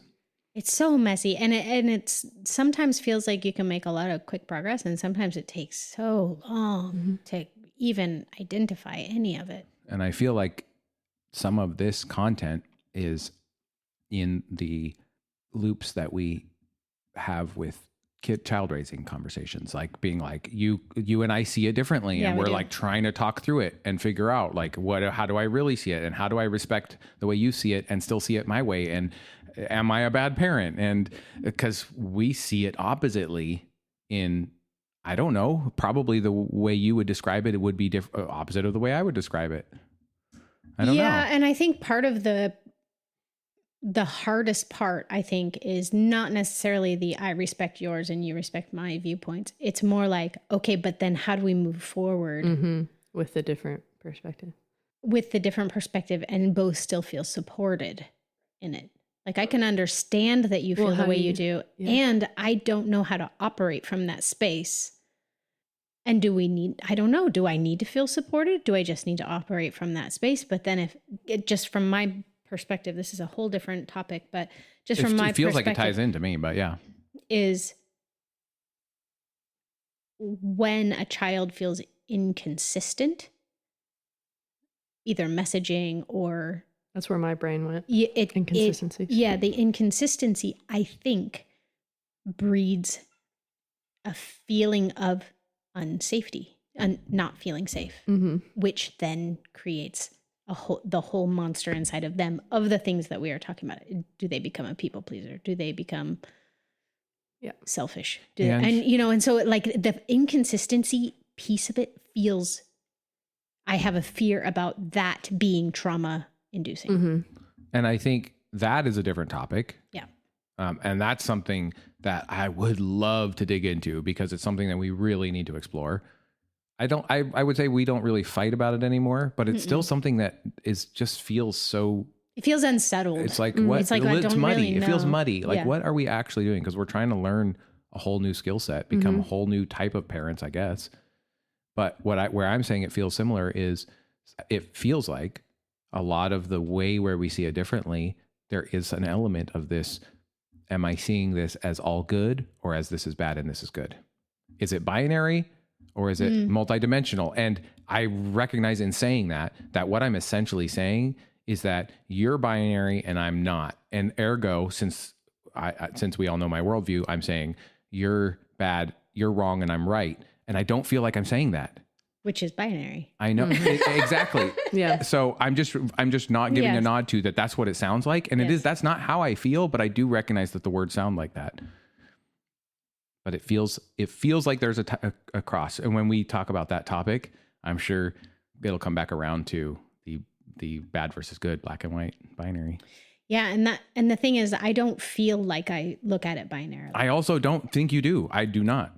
But I also feel like I do feel like the pressure of the finite time with children, like the time is long. I mean, there are many years, but you also really only have so much time to fuck around. Yep. You're not wrong. Before you have to kind of figure this shit out. And that I feel that kind of that pressure cooker feeling in some of the cases, especially where we don't have a lot of time to dick around and try to. They're always going to be changing. They're always going to be growing. They're always going to becoming a new person. Yes. Their whole life. Yes. Yes. And it's not our responsibility to fix them or to make them something. They already know what they need to be. Wow. I agree. Okay, I'm sorry. I agree with the first part. I agree that we say that again. The first part. Well, I feel like it's detracting from what you're saying. We're not here to fix them. I agree that we're not here to fix them. We don't know. We don't even know we're still learning who we need to be or are. But I completely disagree that they know who they need to be. I think that not consciously. I don't even think subconsciously they know that a child cannot possibly know. They don't have enough world experience.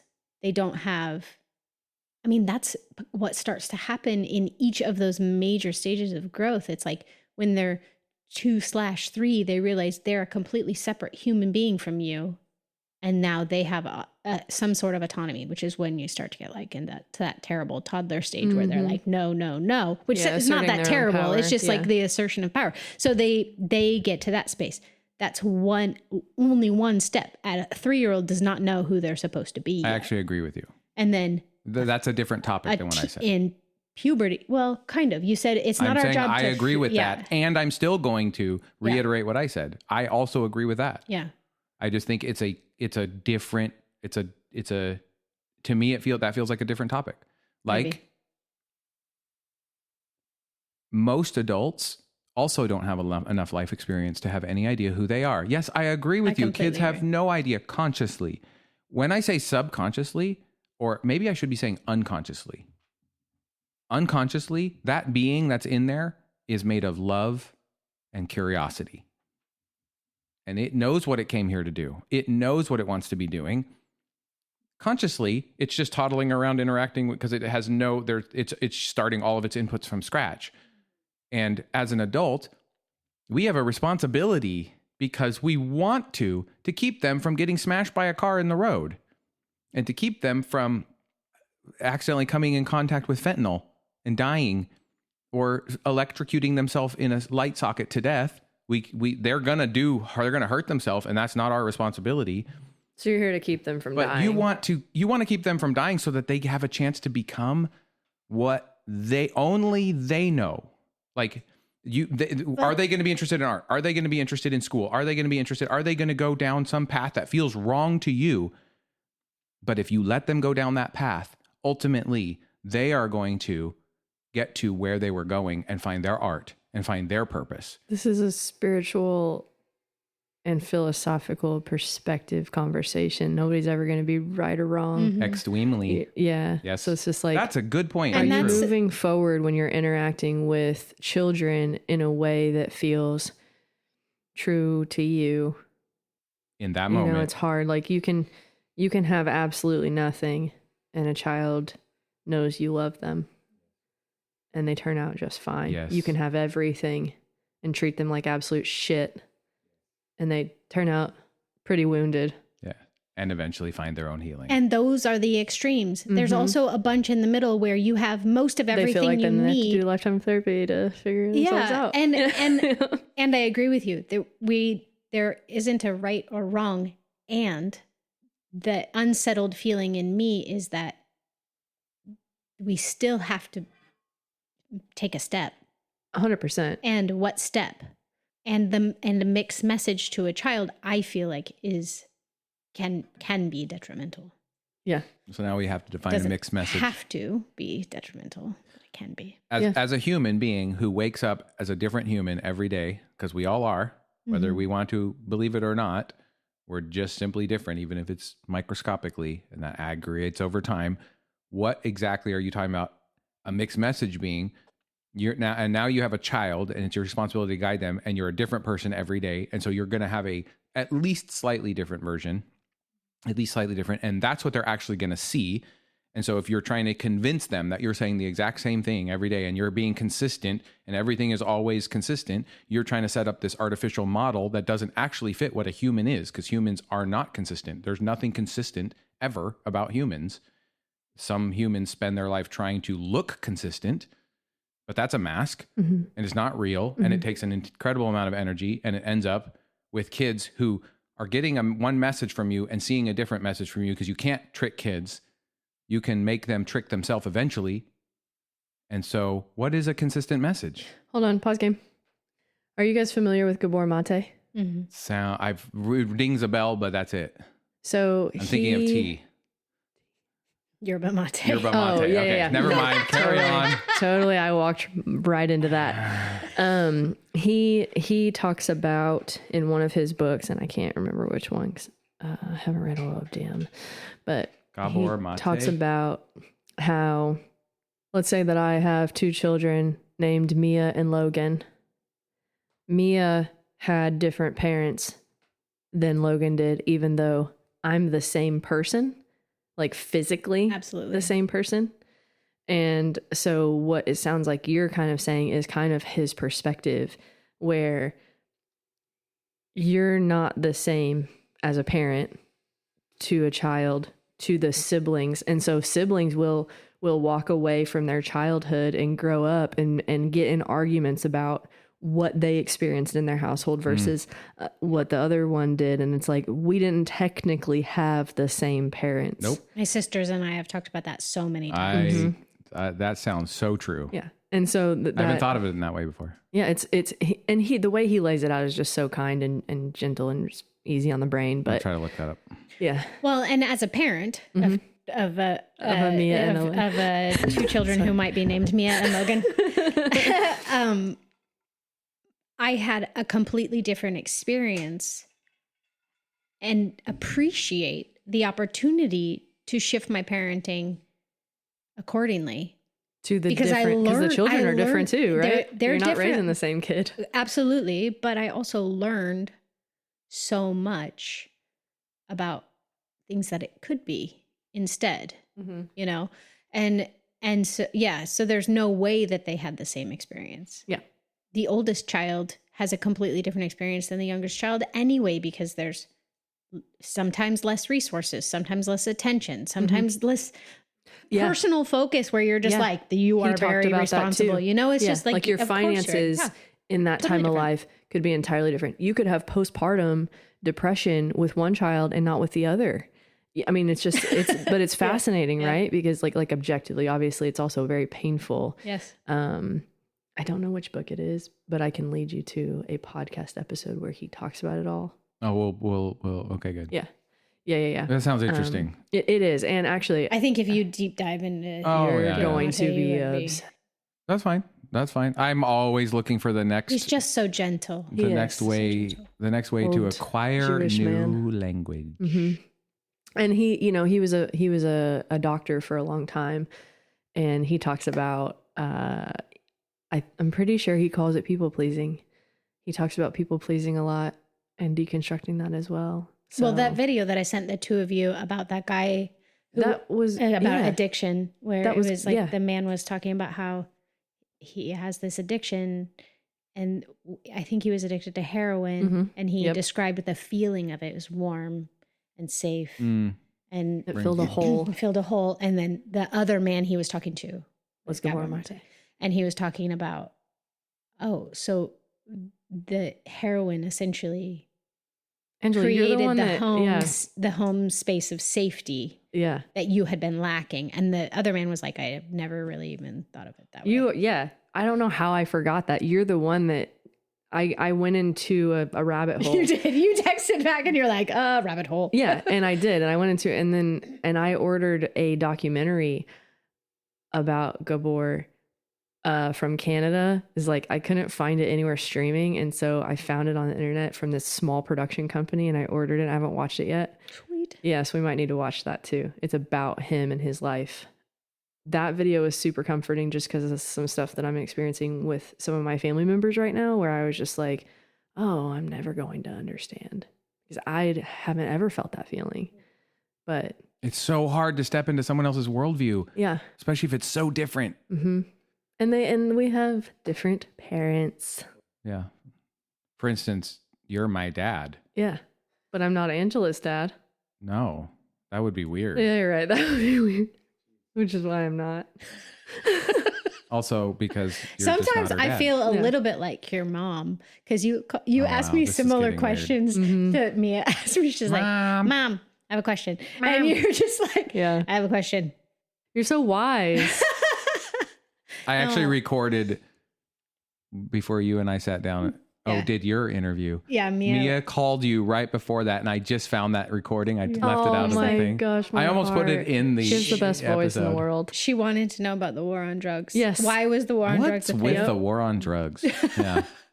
Why is it so important? Yeah. Why is war on drugs? Yeah. Where is? I wanted to leave it in because I loved Angela's response, but I don't know how Mia would feel about it, and I just wanted to wait on that.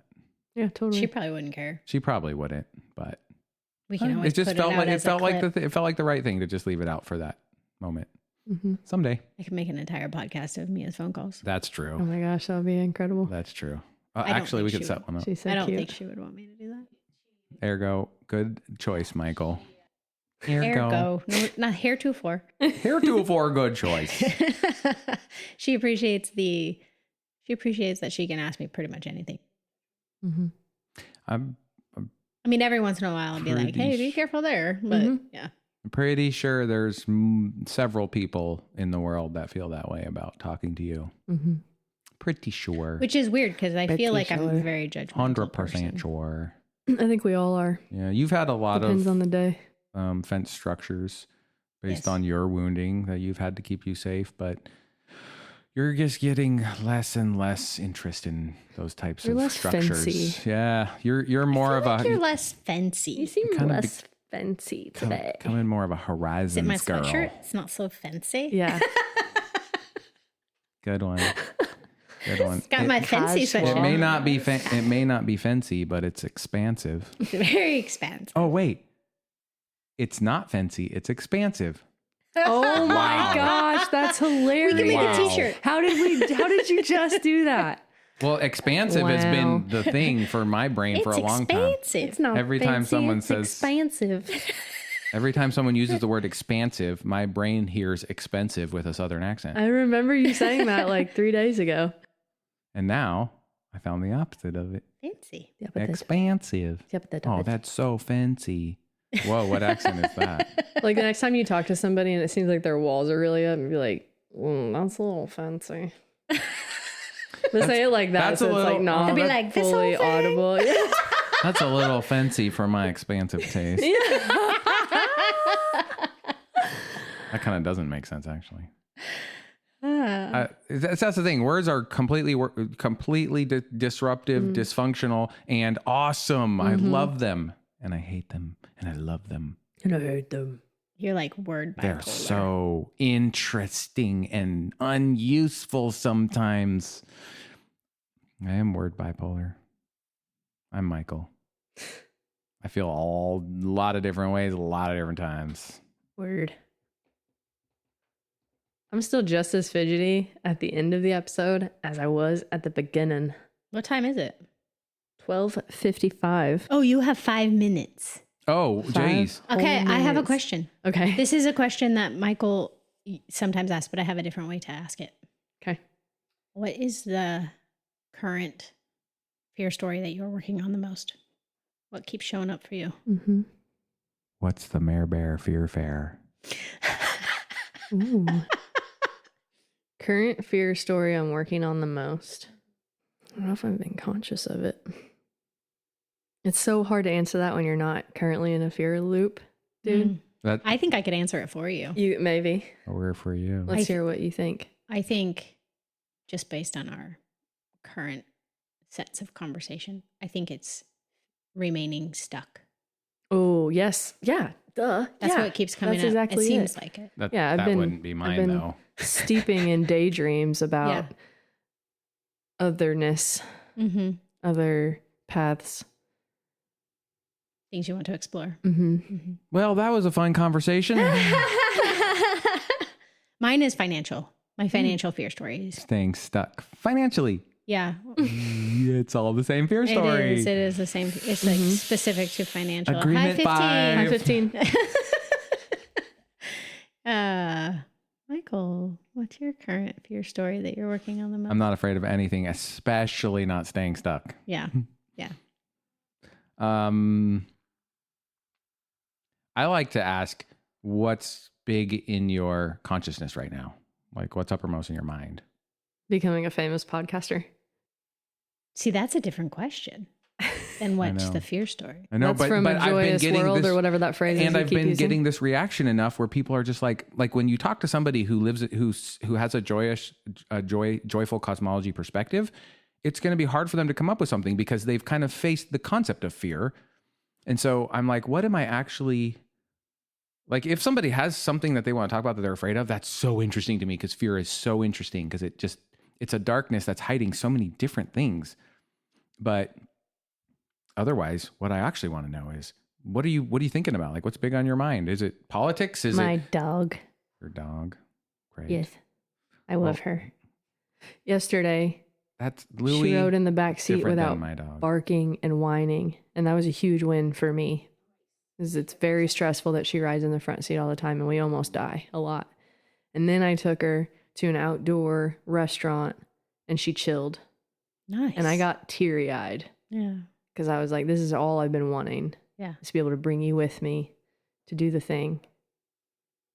Anyway, she takes up a lot of brain space.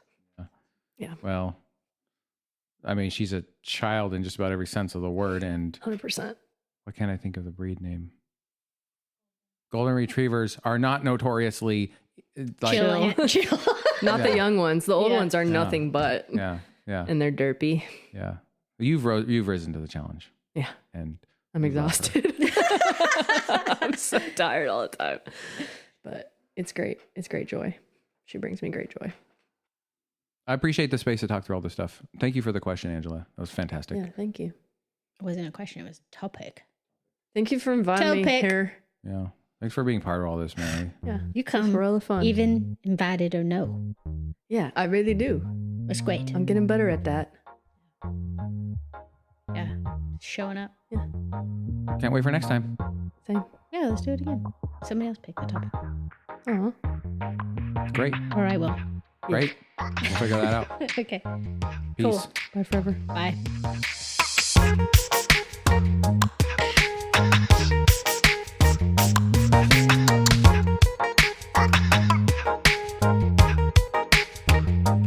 A lot of love and deep thanks to Buddy Anderson for his original music and audio engineering. This podcast sounds the way that it does because of his heart and the way that he listens. Explore his sound at From Another Mista on Spotify. Well worth the listen. And to Angela Cook, our producer, thanks for holding the vision, weaving the threads, and helping every episode land with clarity and care. To every one of you who's subscribed, listened, shared, or just felt something along the way, thank you. You're part of this too. Your attention is sacred. I don't take it lightly. Stay curious. I'll see you next time.